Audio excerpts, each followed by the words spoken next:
코스피가 외인 대량 매도의 하락으로 돌아섰고요. 코스닥 역시 떨어졌습니다.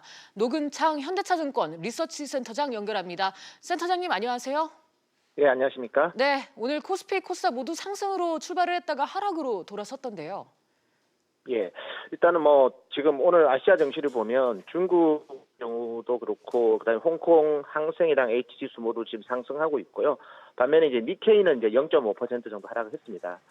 더불어서 코스피랑 코스닥 모두 특히 MSCI 리밸런싱 이슈 때문에 외국인 투자자 매도가 계속 이어지고 있고요. 여기에 하웨이 제품에 대해서 미국이 행정명령을 내리면서 반도체 주식에 대한 우려가 같이 이제 확대되면서 지수 하락을 부추긴 거로 저희는 평가하고 있습니다. 네, 오늘 시장 분위기를 짓누른 주요 요인은 어떤 게 있었습니까? 일단 크게 두 가지인데요. 먼저 이제 오늘 자동차 업종이 좀 강세를 보였는데 특히 관세부가 자동차 관세 수입 자동차에 대한 미국의 관세 부과가 한 6개월 정도 지연될 것 같다는 것도 좀 전체 자동차 업종에 긍정적인 영향을 줬고요. 더불어서 한국 같은 경우에는 어차피 FTA를 체결했기 때문에 자동차 관세 수입 관세에서 저희는 좀 벗어날 것으로 또 예상을 하고 있습니다. 여기에 지난밤에 미국에서 어쨌든 하웨이 제품에 대해서 특히 하웨이 70개 계열사까지 포함한 제품에 대해서 행정명령을 내리면서 5G에 있어서 하웨이가 중요한 역할을 하고 있는데 이게 혹시 좀 악영향을 주면 기수에 좀 찬물을 끼얹지 않을까 이런 것들도 IT 업종 주가에 좀 부정적인 작용을 했습니다. 네, 내일 투자자들은 어떤 점에 관심을 두고 시장을 바라봐야 할까요? 예, MSCI 리밸런싱이 5월 28일까지 계속 이어질 것 같고요. 그렇게 되면 외국인 투자자들은 좀 비관적으로 보면 2조 정도를 한국에서 계속해서 팔 것 같아요. 그래서 지금 시장 참여자들은 적극적인 개입보다는 외국인 매도가 끝날 때까지는 좀 지켜보는 관망하는 전략이 유효하지 않을까 그렇게 저희는 판단하고 있습니다. 네, 센터장님 오늘 말씀 감사합니다. 네, 고맙습니다. 미국과 중국 간 무역 분쟁 협상이 보복으로 확전되면서 국내 증시가 또 움츠러들었습니다. 주가가 1% 넘게 하락하면서 2,000선을 위협했는데요. 취재기자 연결하겠습니다. 엄하은 기자. 네, 어마원입니다. 네, 오늘 오전만 해도 선방하던 증시가 오후 들어서 큰 폭으로 하락했는데 돌발 변수가 있었나 보죠? 네, 주식시장이 다시 주저앉고 환율도 뛰었습니다. 증시를 달구는 최대 이슈가 미중 무역 분쟁인데 중국이 지난달 미국 국채를 200억 달러 이상 매각했다는 소식이 전해지면서 증시를 끌어내렸습니다. 이는 2016년 10월 이후 최대입니다. 코스피는 전 거래일보다 25.09포인트 내린 2067.69로 마감했습니다. 코스닥은 1.65% 떨어져 717대로 밀렸고 원달러 환율은 전일보다 50전 오른 1191원에 마감했습니다. 외국인들의 팔자도 심상치 않은데요. 오늘 하루에만 4,600억 원 넘게 순매도했는데 지난 9일부터 15일까지 외국인 매도한 금액만 1조 원이 넘습니다.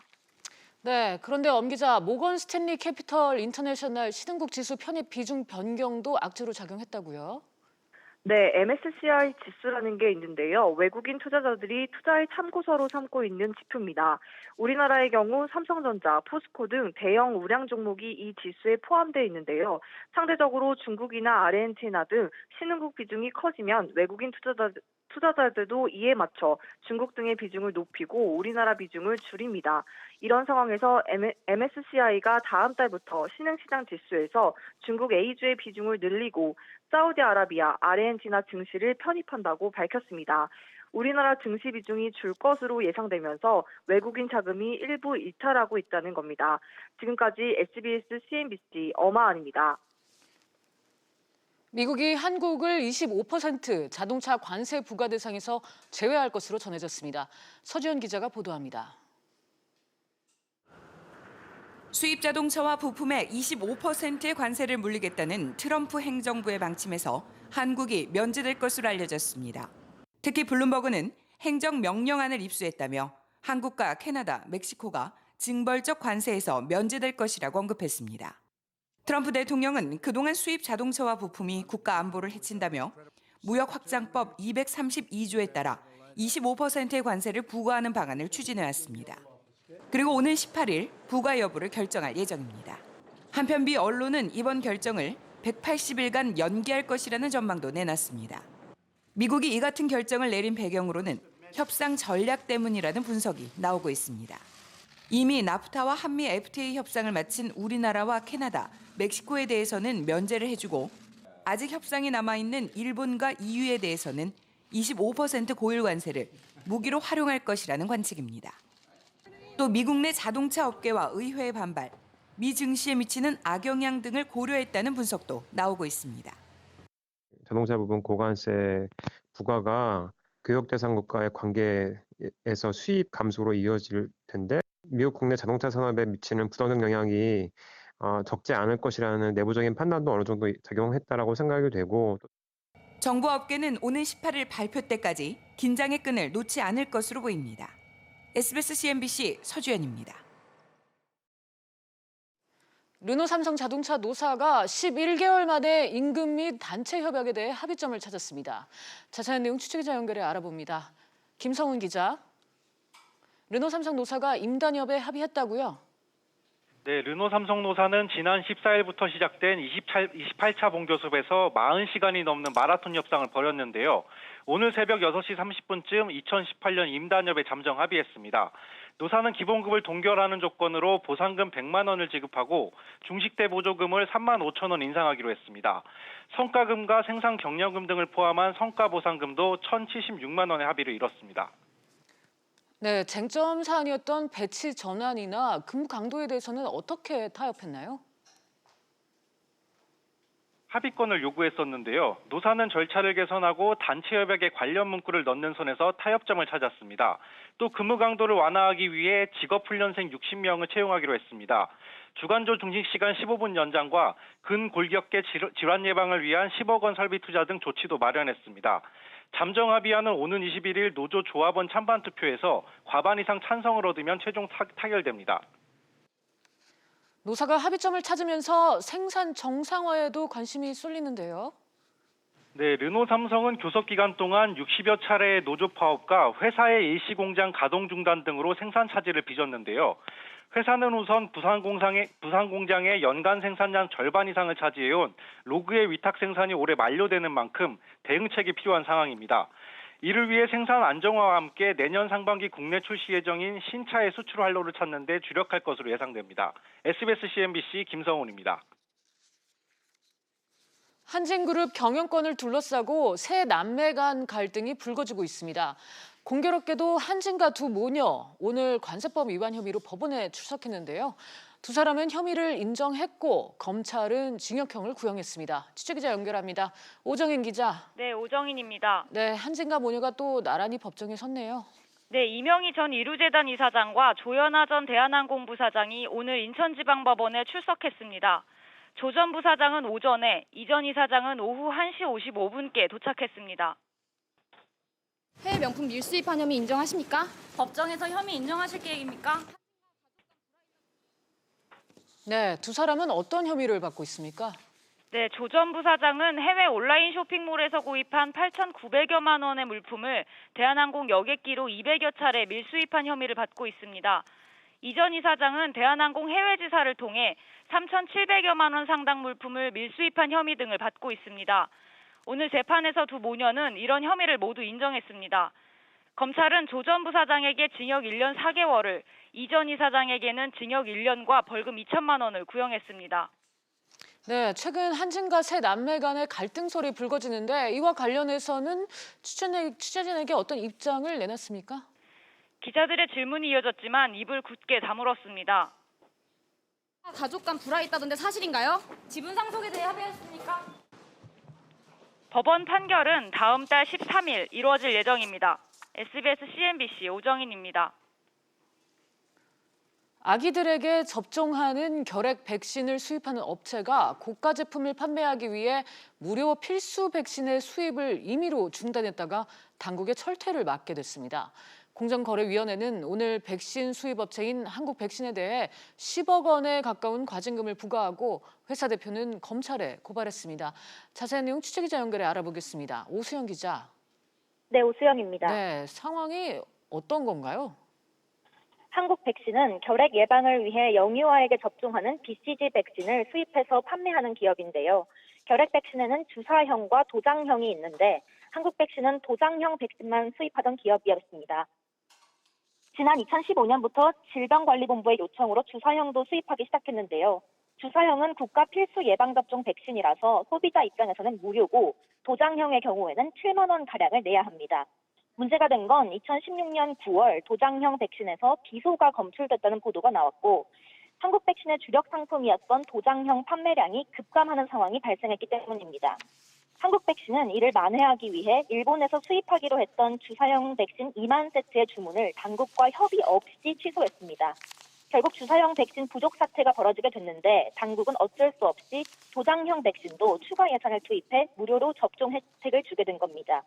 고가의 도장형 백신을 공급한 한국 백신은 당시 이런 방식으로 월 평균 매출을 60% 넘게 끌어올릴 수 있었습니다. 네, 우리나라에 BCG 백신을 공급하는 회사가 한국 백신밖에 없었나요?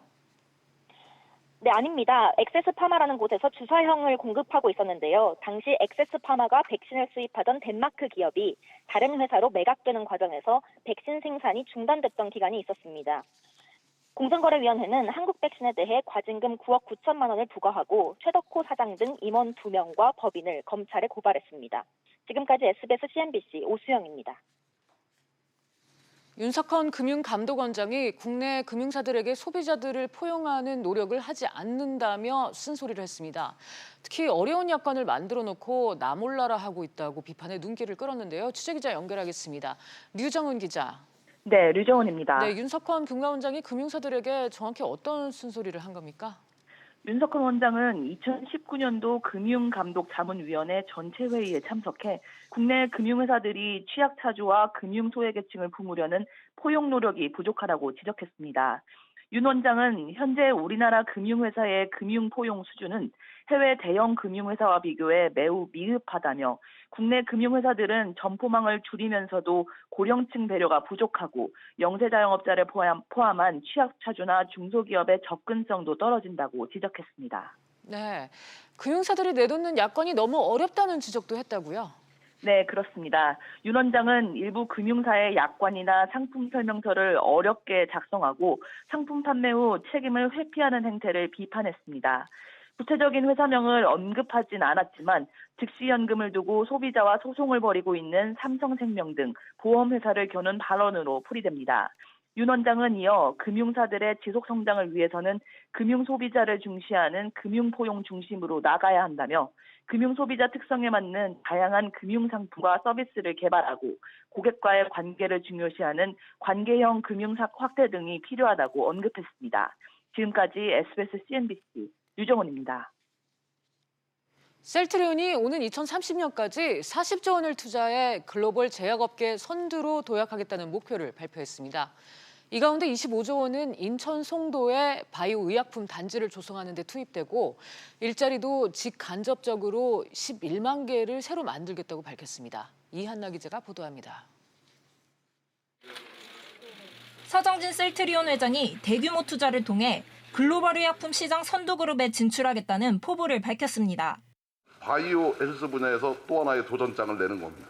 2030년쯤 됐을 때 매출액에서는 화이자를 뛰어넘을 수는 없겠지만 이익 면에서는 거의 육박할 거라고 생각합니다. 이를 위해 셀트리온은 인천 송도를 거점으로 하는 바이오 의약품 사업에 25조 원, 케미컬 의약품 사업에 5조 원, 그리고 4차 산업과의 융복합을 통해 새로운 가치를 창출하는 뉴 헬스케어 플랫폼 사업에 10조 원을 투자할 계획입니다. 먼저 바이오 사업은 면역 항암제를 포함한 2세대 바이오 시밀러 의약품을 20개 이상 개발하는 등 기술 확보와 연간 바이오 원료 의약품을 100만 리터까지 생산할 수 있는 설비 구축에 나섭니다. 케미컬 의약품 사업은 충북 모창에서 50여 개의 생산 라인을 가동하고 자체 신약 개발에 집중할 방침입니다. 뉴 헬스케어는 원격 의료와 인공지능 등 4차 산업과 연계한 신산업에도 적극적인 투자가 이뤄집니다. 서정진 회장은 일자리도 대폭 늘어날 것이라고 말했습니다. 현재 한 500명 가지고 있는데 한 5배 정도 신장을 시켜서 2,000명 정도를 더 고용해야겠다고. 생산 규모가 100만 리터까지 가면 8,000명 정도는 더 고용을 할 수 있을 것이다. 서 회장은 이번 투자 계획으로 모두 11만 명의 고용 창출 효과가 있을 것으로 내다봤습니다. 셀트리온은 이 밖에 스타트업 지원을 위해 2030년까지 최대 2조 원의 펀드를 조성해 바이오 산업 선순환 구조를 만들겠다고 밝혔습니다. SBS CNBC 이한나입니다. 삼성바이오 분식회계 의혹을 수사 중인 검찰이 오늘 오전 경기 수원시 삼성전자 본사와 서울 서초사옥에 있는 삼성전자 사업지원 TF 사무실 그리고 인천 송도 삼성바이오 본사를 압수수색했습니다. 이번 압수수색은 삼성바이오의 분식회계와 증거인멸이 그룹 차원에서 이뤄졌는지 규명하기 위한 것으로 알려졌습니다.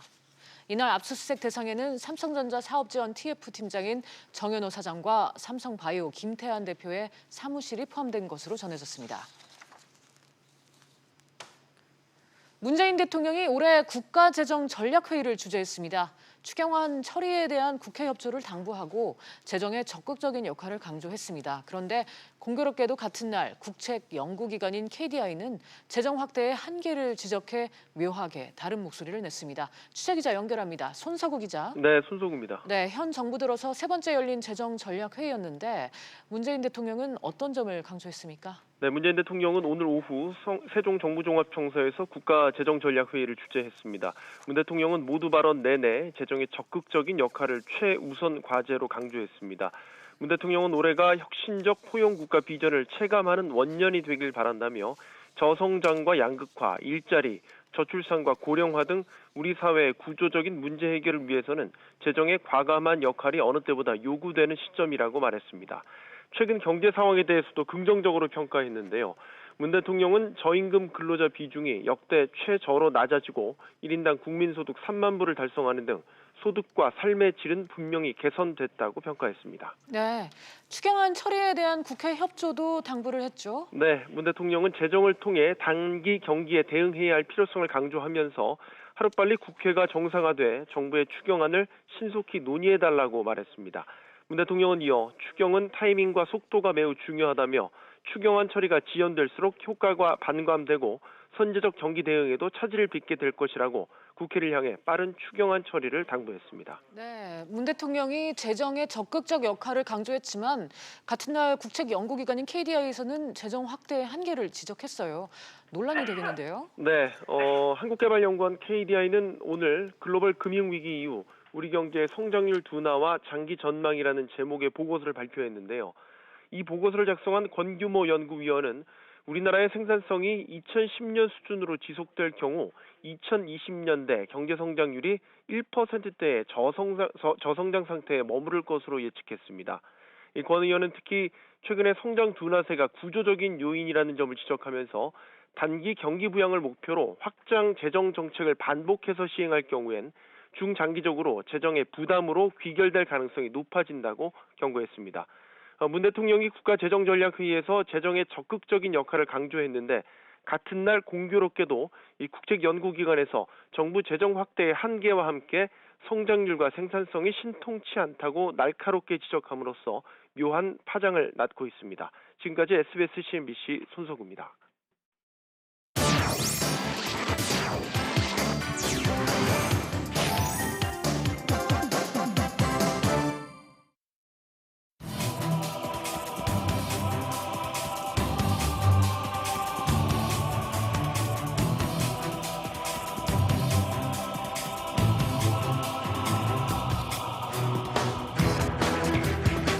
They broke the deal. We don't make the deal. Nothing wrong with taking in over $100 billion a year.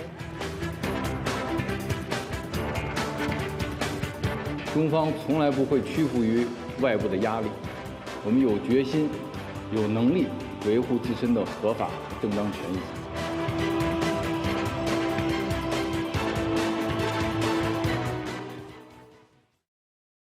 주요 이슈를 체크해보는 시간, 이슈 체크 오늘입니다. 첫 번째 이슈는 권세욱 기자와 함께 할 텐데요. 도움 말씀 위해서 김대종 세종대 경영학부 교수 그리고 유재원 변호사 두 분도 함께 나오셨습니다. 여러분 어서 오세요. 안녕하십니까. 네, 그럼 오늘의 첫 번째 키워부터 보겠습니다. 미 관세 폭탄, 한국 면제될까? 도널드 트럼프 미국 대통령이 우리나라를 수입 자동차와 부품에 대한 관세 부과 대상에서 제외할 것으로 알려졌습니다. 자동차 업계는 일단 안도를 하면서도 경계심을 늦추지 않고 있는데요. 관련해서 알아보죠. 권 기자, 네. 미국이 우리나라를 자동차 관세 부과 대상에 넣지 않을 것으로 전해졌죠? 네, 그렇습니다. 블룸버그 통신은 트럼프 대통령이 서명을 할 예정인 행정명령 초안을 입수를 해서 보도했는데요. 한국과 캐나다, 멕시코가 제외될 것이라고 전했습니다. 네, 권 기자, 한국이 이렇게 관세 부과 대상에서 제외가 될 것이다. 이렇게 예상되는 배경은 뭘까요? 네, 미국과 무역 협정을 통해서 자동차 교역 문제에 매듭을 지었기 때문입니다. 미국의 요구로 이런 내용이 포함된 한미 자유무역협정 FTA 개정을 마무리했고 협정은 올해 초에 발효가 됐습니다. 그렇군요. 이 부분에 대해서는 김 교수님 말씀도 좀 듣고 싶은데요. 예. 저는 지금 현재 우리나라가 전체 총 수출액이 그 금액으로 따지면 6천조 원입니다. 그런데 6천조 원 중에서 10%가 우리가 미국에 수출하고 그 33% 정도 중국에 수출하는데요. 그러니까 그 6천조 원 중에서 10%니까 약 600조 원이 되겠죠, 그죠? 거기에서 한 3분의 1이니까 20조 원입니다. 그러니까 순수하게 우리가 자동차와 자동차 부품을 수출하는 금액이 약 20조 원이 자동차와 관련된 금액인데요. 자동차라고 하는 것은 전방 산업입니다. 전방 산업이라고 하는 것은 전체 고용과 전체 산업에 큰 영향을 주는 것을 우리가 전방 산업이라고 하는데요. 관련된 근로자가 약 100만 명이 가까이 됩니다. 미국의 기존의 자동차 관세는 2.5%인데 이것을 25%로 올린다는 게 이제 트럼프 대통령의 계획이고 우리나라는 평균 관세가 12.5%예요. 중국은 평균 관세율이 8.8%입니다. 그러니까 이제 미국은 지금 현재 자동차 관세를 우리나라 관세를 10배 정도 올리겠다는 게 목표고 네. 중국과 미국의 전쟁하면서 중국은 8%에서 25%니까 3배를 올리겠다는 거죠. 그래서 이와 같이 이제 한국에 대해서도 자동차 관세를 올리겠다는 게 당초 목표였지만 한미 FTA 협상에서도 많이 개선이 되었고 또 한국의 자동차 수입도 좀 늘어나고 있어서 좀 현재 좀 양보를 좀 해서 좀 제외하겠다 이런 게 발표되었는데 최종 결론은 18일 날 발표나기 때문에 그때까지 가봐야 되겠습니다. 네, 지금 교수님도 말씀을 하셨지만 권 기자 18일이 이 기한이었는데 이 네. 관세 부과 결정이 연기될 가능성이 지금 높아 보인다고요? 네, 그렇습니다.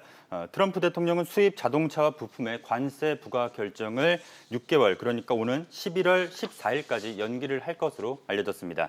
미 행정부는 관련 법률에 따라 상대국과 협상 기간 동안에는 관세 부과 결정을 180일 동안 유예를 할 수가 있습니다.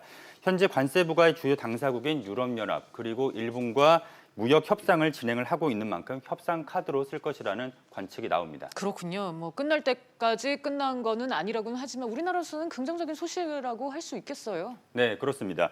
우리나라의 면제 소식을 접한 블룸버그도 초안을 입수했다는 전제를 달고 보도를 했습니다.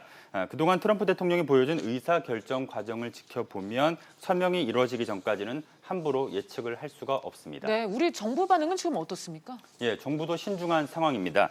공식 발표가 있기 전까지는 예단을 할 수 없다는 설명입니다. 사활이 걸린 완성차 업계의 반응도 비슷합니다. 25% 관세 부과라는 최악의 상황을 피할지도 모른다는 그런 기대감과 아직 결과를 지켜봐야 한다는 반응이 교차를 하고 있는데요. 업계 이야기 들어보시죠. 미국산 자동차의 국내 수입이 증가하고 한미 FTA 개정 협상이 성공적으로 발효됨에 따라 232조의 좋은 결과가 있기를 기대하고 있습니다. 네. 역시 김 교수님께도 여쭤볼게요. 교수님, 트럼프 대통령의 최종 결정을 어떻게 나올 걸로 전망하십니까? 저는 뭐 현재 같이 2.5%로 유지될 것이라고 보는데요. 왜 그런가 하면 우리나라가 전체 우리나라의 입장에서는 굉장히 중요합니다. 전체 수출의 3분의 1이 자동차 분야인데 미국의 전체 자동차 수출의 가장 큰 부분은 일본입니다. 한국은 전체 세계 자동차 생산이 한 7, 8이기 때문에 일본보다는 비중이 아주 매우 낮습니다. 그래서 한국은 큰 비중을 차지하지 않고 있기 때문에 그렇고 두 번째는 미국과 중국이 서로 25% 관세를 부과해서 서로 치열하게 싸움을 하고 있는데 한국까지 또 반대로 25%를 해서 적으로 만들어서 또 북한과의 관계도 있기 때문에 한국을 적을 만들지 않고 한미 FTA 협상이 됐기 때문에 이번에는 한국을 좀 빼줄 것으로 저는 예측되고 있습니다. 네. 한편 미중 무역 갈등이 관세전에 이어서 화해 보이콧 논쟁으로 확전될 양상인데요. 관련 얘기도 좀 짚어보도록 하겠습니다. 변호사님, 미중 갈등이 점점 고조가 되고 있는 것 같은데 트럼프 대통령이 서명한 이번 행정명령 내용이 자세히 뭔가요? 네, 미국은 아시다시피 대통령제 국가이고 그 행정명령이라고 하는 연방 일반의 효력을 발휘할 수 있는 그 법률적 효력을 가진 명령을 발휘할 수 있는데 기억하시기로 예전에 미 클린턴 정부에서의 뭐 슈퍼 301조 이런 무역과 관련된 그런 행정명령이 있었습니다. 이번에는 트럼프 대통령이 이 정보통신 문제에 있어서의 보안의 비상사태이다 이런 표현까지 하면서 화웨이 그리고 GT 이런 특히나 화웨이를 대상으로 해서 정보통신 기반 사업에 있어서는 화웨이가 수입, 유통, 그리고 기타 어떤 설치 이런 것들을 못하도록 하는 명령을 이제 발효를 할 것으로 이제 보입니다. 예. 네, 교수님 이게 결국 관세 보복전에 이어서 나온 조치인데 양국 간의 갈등이 또 깊어지는 건 아닌가 그런 생각이 드네요. 예, 그렇습니다. 저는 더 깊어질 것 같습니다. 네. 화웨이는 지금 현재 전 세계에서 삼성에 이어서 두 번째로 그 핸드폰 생산을 많이 하고 있습니다. 지금 현재 과거에는 삼성이 1등, 애플 2등이었는데 화웨이가 애플을 제끼고 지금 세계 2등의 핸드폰 생산국이면서 또한 통신 장비를 세계에서 가장 많이 생산하고 있어요. 그 5G의 통신 장비를 생산하면서 미국이 우려하는 것은 통신 장비에다 도청할 수 있는 칩을 심어서 이것을 미국과 전 세계가 통신하는 것을 화웨이가 도청을 한다 이런 우려를 하면서 그 화웨이에 대한 조치를 하겠다고 했는데 이와 반면에 또 유럽에 있는 많은 국가들은 화웨이 제품을 수입하겠다고 했습니다. 뭐 호주, 영국, 뭐 프랑스 이런 국가들도 중국이 전 세계에서 19조 달러라고 하는 아주 큰 막중한 비중을 차지하고 있거든요. 미국이 지금 세계 1위 GDP가 23조 달러쯤 되거든요. 그러니까 중국을 무시할 수 없고 또 화웨이도 세계 2위의 통신 장비 기업이다 보니까 중국에 대해서 호의적인 유럽 국가들이 호응을 해주면서 미국의 당초 의사가 좀 어긋나고 있습니다. 네, 변호사님 이번에 타깃이 된 화웨이 같은 경우는 미국의 조치에 대해서 강력하게 반발을 하고 있는데 법적 공방도 지금 벌일 태세라고요. 그렇습니다. 예, 이미 뭐 지난달에 그 캐나다에 있던 그 화웨이 부회장 신병인도까지 지금 이루어지고 있는 상황이고 미국에서는 수사가 제기가 되어 있는 상황입니다. 화웨이는 현재 지금 미국 정부를 상대로 소송을 제기했고 그것이 헌법적인 어떤 쟁점과도 관련이 있다 해서 연방을 상대로 한 소송을 지금 제기를 이미 한 상태입니다. 네, 알겠습니다. 이 관세를 큰 무기로 사용하는 트럼프 대통령의 통상 전략 그리고 그 파장과 관련해서 얘기 나눠봤습니다. 권세욱 기자 수고했습니다. 계속해서 두 번째 이슈로 넘어가 보도록 하겠습니다. 명품 밀수, 한진 모녀의 눈물. 지난번 가사도우미를 불법 고용한 혐의로 재판을 받았던 한진과 이명희, 조연아 모녀가 오늘은 밀수 혐의에 대한 재판을 받기 위해 법정에 섰습니다. 두 분과 얘기 나눠보기 전에 조연아 전 부사장의 소환 조사 당시 영상 보고 돌아오겠습니다. 물건 관세 안 내고 들여오신 거 밀수 혐의 인정하십니까? 납부대지 해봐. 납부대지 아니야? 누구라? 저번 달 21일에 일산 협력업체 등 그 직원들 자택에 2.5톤 분량의 한 트럭 분량의 DDA라는 태그가 막힌 압수품이 나왔습니다. 이거 뭐 좀 알고 계신 부분인 건지 아니면 단순 직원 실수인 건지 이거 좀 말씀 좀 부탁드릴게요. 유재훈 변호사님, 이 두 모녀가 혐의를 생각보다 깔끔하게 인정을 했어요. 네, 형사소송 절차에서 뭐 모두의 그 혐의 부분을 인정하는 과거의 제도와 달리 이제 결심 공판에서 혐의 부분을 이제 진술하게 되는데요. 두 사람 다 인정을 했습니다. 조연아 그 사장 이명희 그 회장 부인 부분 외에 이제 조현민 그분도 이제 수사 대상이 됐었지만 무혐의가 났었죠. 이번 사건의 쟁점은 굉장히 뭐 어렵지 않은 부분이지만 검찰에서는 이번에 구형을 함에 있어서 상당히 횟수도 많고 조직적으로 이루어진 부분이 있다라는 뉘앙스까지 풍기면서 이번에 이제 결심 공판까지 이르게 됐습니다. 네, 김대중 교수님, 밀수 규모가 어마어마하지 않았습니까? 예, 저는 총 그 밀수하는 금액이 한 25억에서 한 30억 정도 될 것 같은데요. 네. 이제 어떻게 되는가 하면 이제 과일, 명품 가방 뭐 이런 도자기까지도 다 수입을 했고 한 200개 정도를 밀수했습니다. 그런데 또 회사 이름을 통해서 회사를 통해서 이렇게 밀수했는데 그 회사가 관세를 대납했어요. 2억 정도.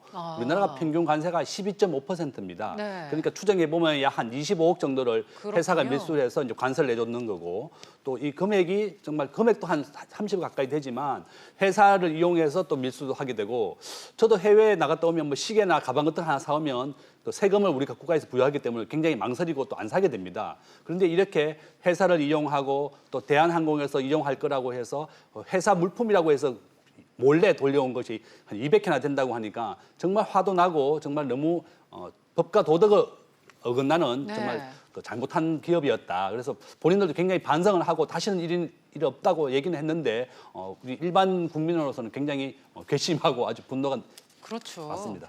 이렇게 말씀을 들어보니까 사실 오늘 검찰이 내린 구형 무게가 생각보다 좀 가볍다 이런 생각도 드는데 변호사님은 어떻게 보세요? 네, 검찰이 내린 구형은 이명희 회장 부인에 대해서는 1년 그리고 2천만 원의 벌금, 3,200만 원 추징, 그리고 조현아 부사장의 경우에는 1년 4개월 징역 그리고 6,200만 원을 추징을 이렇게 구형을 했는데 검찰이 말미에는 그랬습니다. 조직적인 밀수 범죄가 맞다 이렇게 얘기를 했고 특히나 지속성, 횟수 그리고 금품 규모 이런 것에 대해서 굉장히 그런 뉘앙스를 풍기면서도 구형이 좀 낮다 보니까 네. 아마도 지금 법조계에서는 이거보다도 더 낮은 어떤 집행유예 형이나 이런 것들이 나오지 않겠느냐 그런 전망이 좀 있습니다. 그렇군요.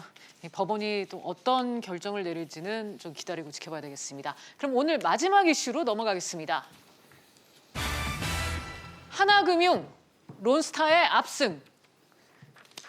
하나금융이 미국의 사모펀드가 제기한 1조 6천억 원 규모 손해배상 소송에서 완전 승소했다는 그런 결과가 나왔습니다. 하나금융이 론스타 측에 한 푼도 물어주지 않아도 된다는 것이었는데요. 관건은 이르면 9월에 공개되는 론스타와 한국 정부 간의 5조 원대 ISD, 그러니까 투자자, 국가 간의 소송입니다.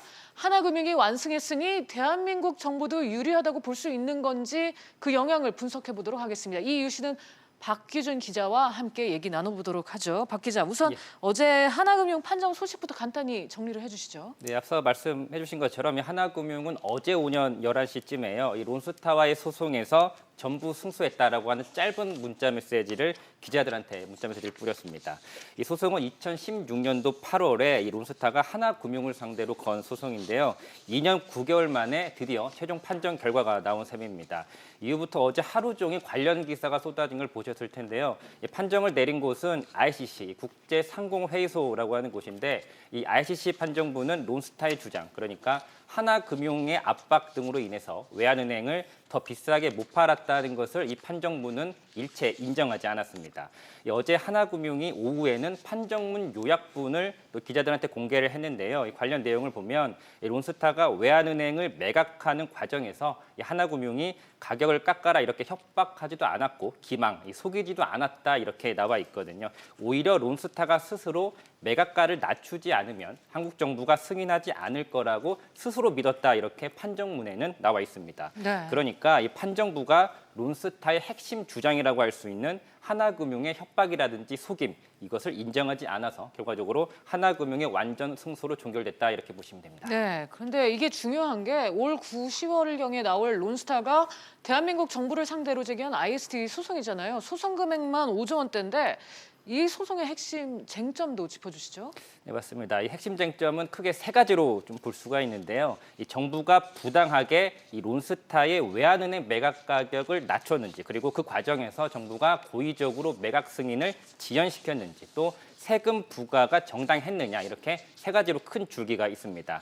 좀 배경을 설명을 드리면요, 이 론스타가 하나금융에다가 외환은행 지분 이 51%를 팔겠다라고 주식 매매 계약을 한 시점이 2010년 11월입니다. 그 당시의 매각 가격은 4조 6,880억 원이었는데요.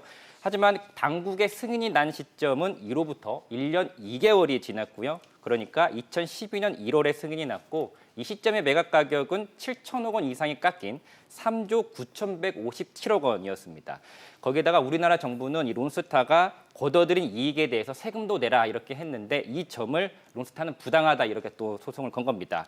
론스타는 이 모든 손해를 다 합치면 46억 7,950만 달러, 우리 돈으로 5조 원대라고 하면서 2012년 11월에 한국 정부를 상대로 ISD에 이 소송을 걸게 된 겁니다. 네, 론스타 하나금융 판정 결과에 비춰봤을 때 ISD 소송 승산 가능성이 궁금한데 우선 정부는 어떻게 보고 있습니까? 네, 그렇지 않아도 어저께 그 정부가 ICC 판정 결과가 나오고요. 이 업무를 주관하는 곳이 금융위원회인데요. 금융위가 어제 긴급 기자브리핑을 열고 입장을 밝혔습니다. 한마디로 요약을 하면 한국 정부에 불리하지 않을 것으로 보인다. 정확한 워딩은 이런데요. 그 이유는 론스타의 논리나 주장이 전혀 이 재판부에서 받아들여지지 않았기 때문이다. 이거를 근거로 대고 있습니다. 하지만 두 소송은 엄연히 다른 게 사실입니다. 피고도 하나금융, 또 대한민국 정부 이렇게 다루고요. 판정을 내리는 재판부도 하나금융 건은 ICC, 국제상무회의소에서 내렸고 정부 건은 세계은행 산하의 익시드라고 하는 국제투자분쟁해결센터가 있는데 여기서 내리게 됩니다. 이런 점을 정부도 잘 알고는 있는데요. 우선 기대 섞인 입장을 보이고 있는 겁니다. 최종 이 ISD 소송 결과는 9월이나 10월 이르면 이 정도에 나올 것으로 알려져 있는데요. 이 절차를 보면 최종 심리가 끝나고 절차 종료 선언, 이것도 끝나고 나서 최종 판정이 나오는데 최종 심리는 끝났습니다. 하지만 절차 종료 선언이 아직 끝나지 않은 상황이고요. 절차 종료 선언이 끝나면 이로부터 4개월 이내에 최종 판정이 나오게 됩니다. 네, ISD 소송과 관련해서는 두 분의 전망도 들어보겠는데요. 먼저 변호사님 어떻게 보세요? 이 소송이 원래 처음 제기된 거는 2012년 소송인데요. 2016년 소송이 오히려 결론이 빨리 나면서 지금 정부에서는 희망적인 입장을 좀 전하고 있는 것 같습니다. 특히나 이제 같은 중재 절차이고 쟁점이 일부 동일하다 이런 부분에 대한 희망적인 시각을 보고 있는데 그런데 일단 반면 ISD 자체의 소송에 대해서는 그 정부의 그 지연 부분이나 그리고 압박 부분에 대한 그리고 세금 부과 뭐 이런 부분에 대해서 여전히 논란이 있고 현재 지금 절차가 완전히 종결된 상황까지도 아니니까 추가적으로 좀 변동할 사안이 있습니다.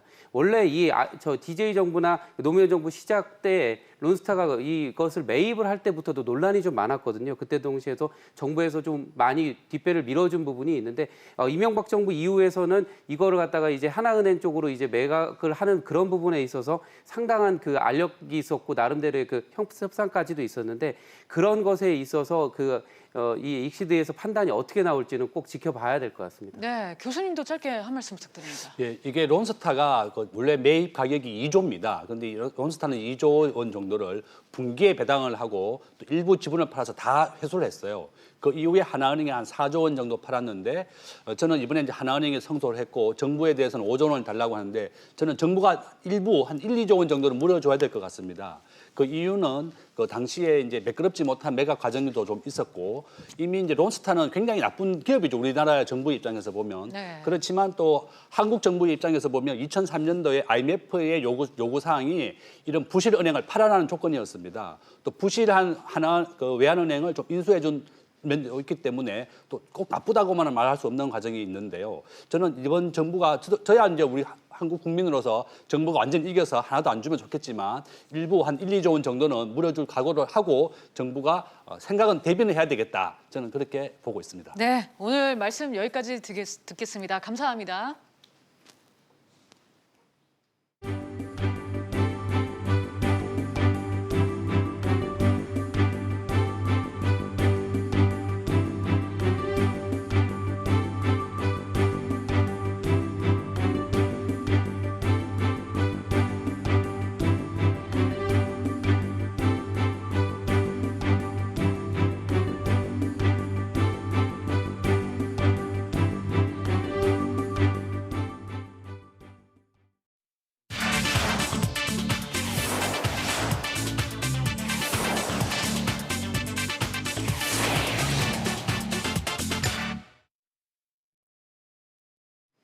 요즘 동네 치킨집들의 고민이 이만저만이 아니라고 합니다. 최근 한 대형마트에서 진행한 초특가 치킨 행사가 큰 호응을 얻어서 정기적인 행사로 확대될 예정이고 배달앱과 손잡은 대형 치킨 프랜차이즈들도 가격 할인에 나서고 있는 데다가 편의점들까지도 뛰어들었습니다.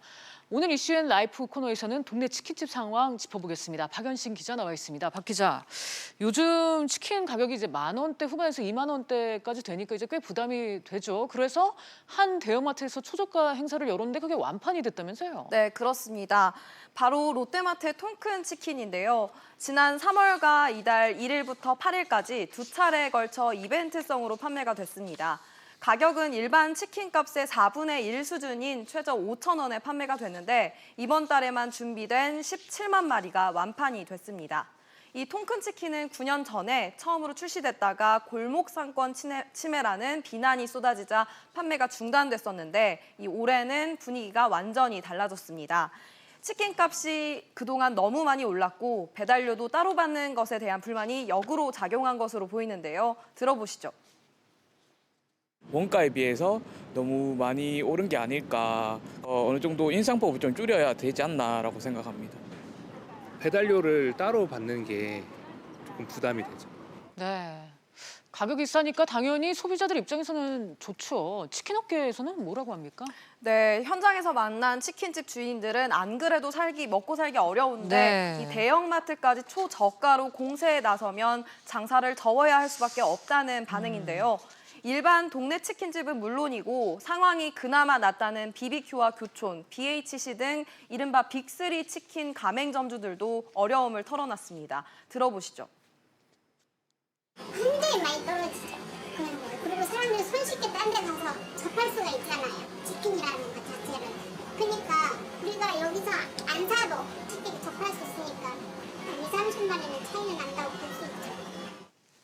통큰 치킨 같은 경우는 가격도 조금 저렴하고 양도 많고 그러다 보니까 자영업자 입장에서는 굉장히 힘들죠. 큰 기업에서 조그만 자영업자들을 죽이기 위한 거예요. 이건 실질적으로. 그런데 요즘은 편의점에서도 치킨을 팔잖아요. 네, 그렇습니다. 요즘은 편의점에서도 치킨을 쉽게 접할 수가 있는데요. 1인 가구가 늘어난 만큼 수요도 그만큼 증가하는 추세입니다.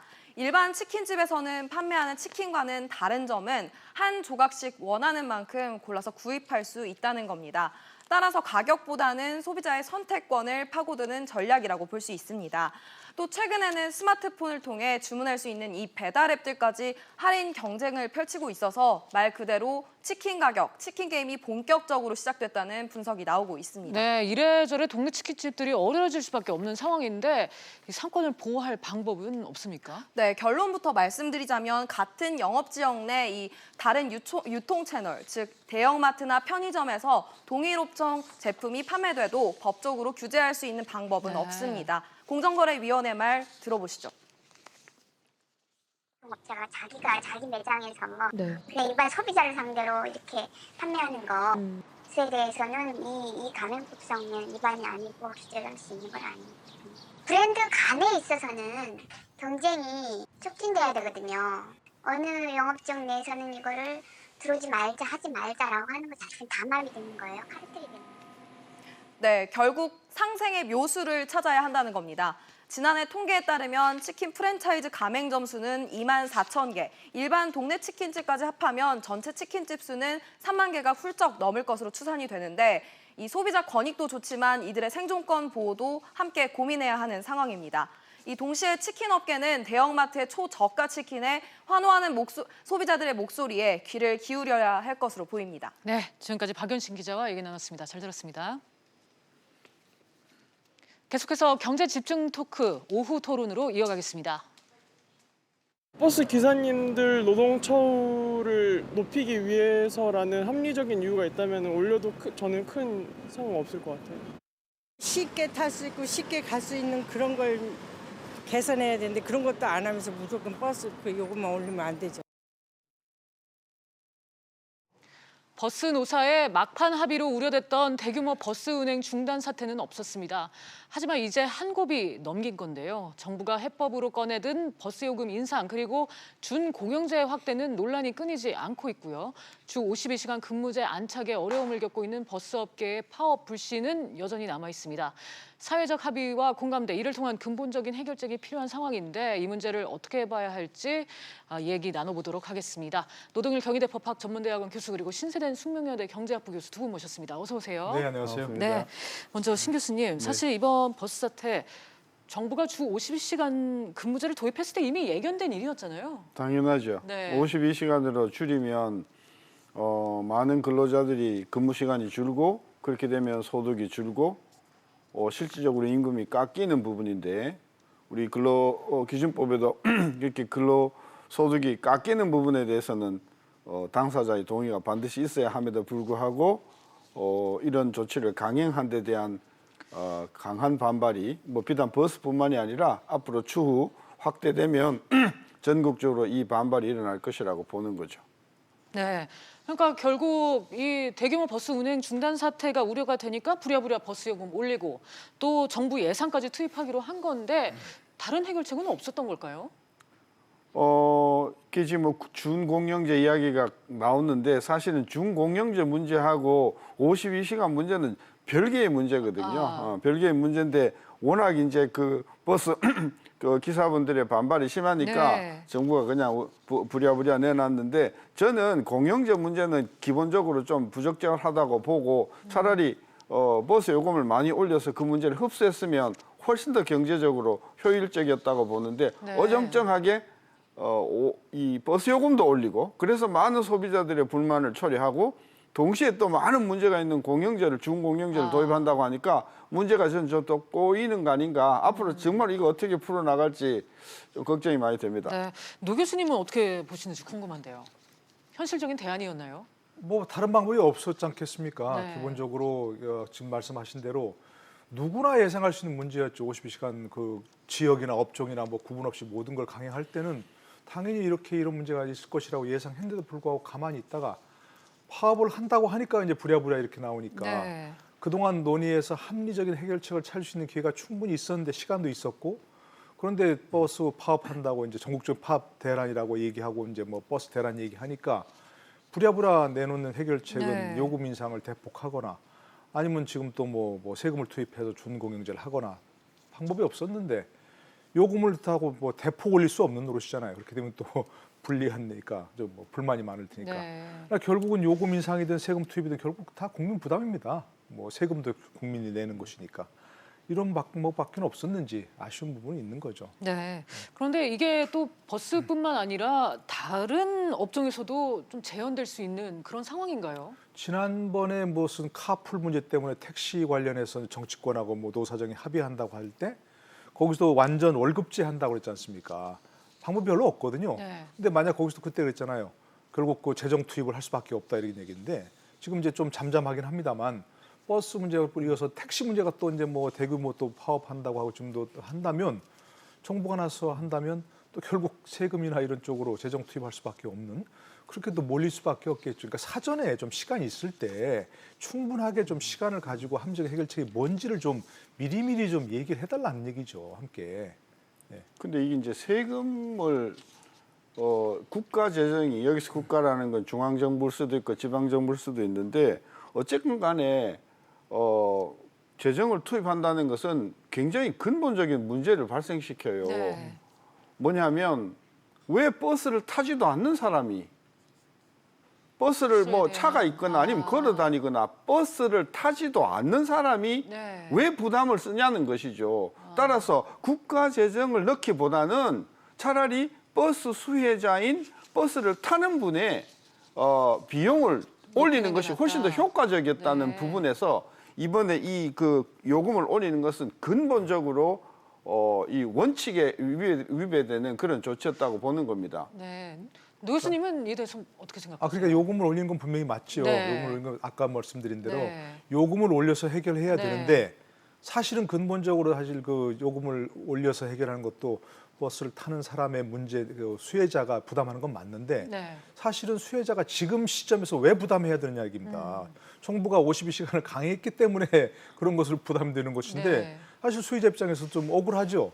그러니까 지금 말씀하신 건 좀 맞지만 만약에 요금을 대폭 올렸다면 분명히 그렇게 나올 수밖에 없는 거죠. 네. 왜 이렇게 요금을 대폭 올릴 수밖에 없도록 정책 실패를 만들어 놓고 소비자 부담으로 하느냐. 이럴 수밖에 없으니까 사실 그런 부담도 돌리기 위해서 이렇게 준공영제로 한다. 네. 이런 쪽으로 갈 수밖에 없는 이런 모순점이 시작되면서 돌고 네. 도는 그런 쪽으로도 좀 해결책이 그러니까 이제 많은 이게 거죠. 버스니까 그러면은 예를 들어서 재정을 투입한다? 그러면 예를 들어서 300인 이상의 일반 제조업체에서 네. 52시간 줄여가지고 소득이 줄어드는 근로자들이 그럼 또 들고 일어나서 파업하면 그럼 그때 또 공영제 이야기하면서 국가 재정 투입할 건가요? 원칙이 없다는 것이죠. 네. 자, 사실 이번 버스 파업 철회를 이끌어낸 결정적인 역할을 한 게 준공영제입니다. 대중교통의 공공성 강화라는 측면에서 정부가 꺼내든 일종의 해결책이었는데 앞서 신 교수님이 이 문제의 근본은 주 52시간이었는데 지금 네. 해결책을 전혀 엉뚱한 걸 가져왔다 지금 그런 말씀이신 거잖아요. 그렇습니다. 그러니까 가장 좋은 방법은 버스를 타시는 분들에게 비용을 늘어나는 만큼 올려야 되는 것이 정답이었고요. 네. 더 좋은 방법은 52시간을 무리하게 버스 업체에 전가하지 않는 것이 가장 좋은 방법이었는데 했는데요. 그 문제하고 공영제는 별개의 문제라는 거죠. 네. 공영제는요, 문제가 굉장히 많아요. 금방 보면 그림이 좋지만은 그 사람들이 어떻게 그 돈을 빼먹는가, 어떻게 그것을 원가를 제대로 계산하는가, 그리고 그걸 감시를 어떻게 하는가, 어떻게 표준 원가를 계산하는가, 투명 관리 시스템을 어떻게 하는가, 이게 어마어마한 추가적인 문제를 유발하기 때문에 우리 경제학에서는 당사자 간에 모든 것을 맡겨놓는 것이 가장 효율적이다라고 하는데 정부가 이런 식으로 이제 버스에 대해서 공영제를 도입하면요.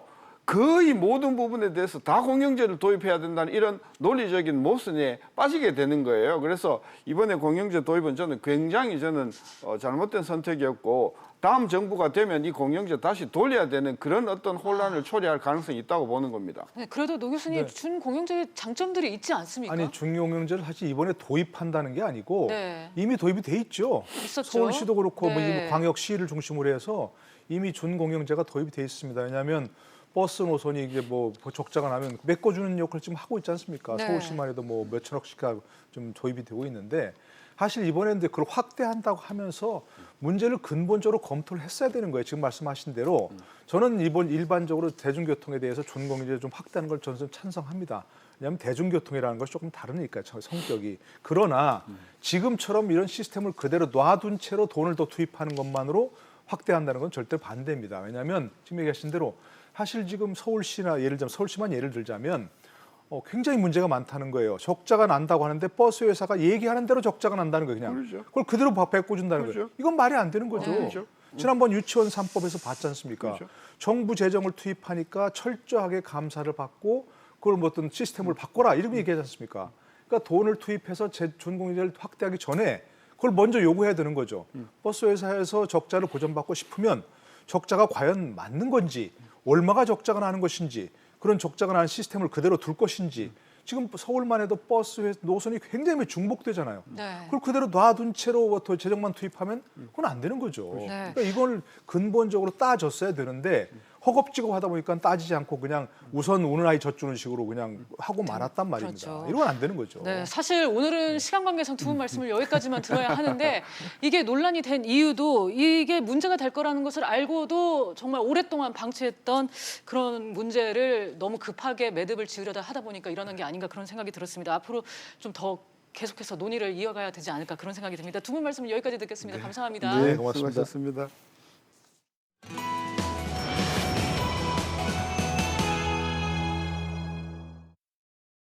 네, 오늘 비즈플러스는 여기까지입니다. 다음 뉴스는 7시 뉴스 프리즘으로 이어집니다.